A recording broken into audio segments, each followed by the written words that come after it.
Phil, straight back into action on Tuesday night away to Dagenham. How are the lads feeling?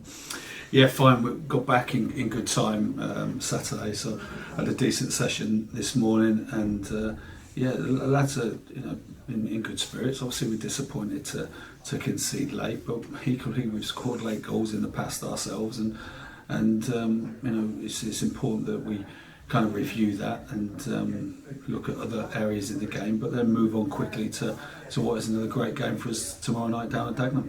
Fixtures coming thick and fast. Any injury news? Lads are all good actually. There's Moles is lucky to get away with just bruising on his cheek. His cheek's double the size it should be, but fortunately for us there's no serious injury there. But everybody else is fine. Looking back now, I've had time to reflect on that incident. Disappointed we didn't get a penalty early on against Maidenhead. Yeah, I mean, I think there's a narrative out there recently that we've had a lot of penalties, and Paul has been awarded a lot of penalties. But there's reasons for that. And firstly, that we're a team who dominates a lot of games, so we're in and around the opposition penalty box. Secondly, we've got two players in the top 5 for touches in the opposition area. And thirdly, Moses is a good player and he's clever, and sometimes he's too sharp for defenders. All the penalties he's got, I feel, have been justified. And I'm more concerned with the lack of protection he's been getting from referees. And I've flagged that up today with the head of the referees, because there was an incident against Woking in the first 30 seconds where he got poleaxed, and which from my eyes was a dangerous challenge, and there wasn't even a yellow card awarded, when at the time I thought it was close to being a red.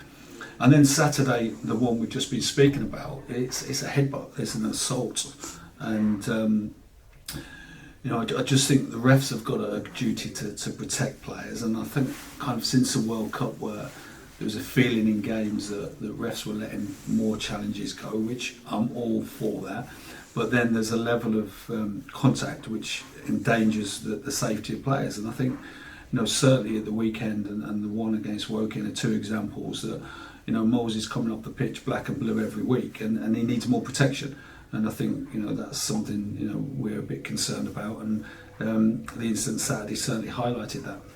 And looking ahead, how do you keep players fresh when we are going to come in for treatment like this? How do you keep the players ready when the fixtures are not much time for recovery either?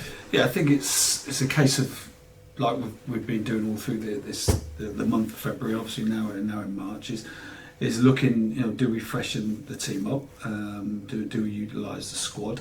And that's up to myself and the rest of the staff. And we were working on that yesterday, and looking at obviously Dagenham and how they played, and obviously their recent fixtures, and just looking at the data of our players and who we feel may need a break to freshen them up, and who's ready to go again. And it's like I say, so it's another great game for us. And I was really pleased with the lads this morning in training. I thought they had responded well. They'd got Saturday. We'd all got Saturday out of our system, because it's always a blow when you can concede late. But equally, I think we've got to use that moment to inspire us again, and we will do. And start with tomorrow night, which is another exciting game to be part of.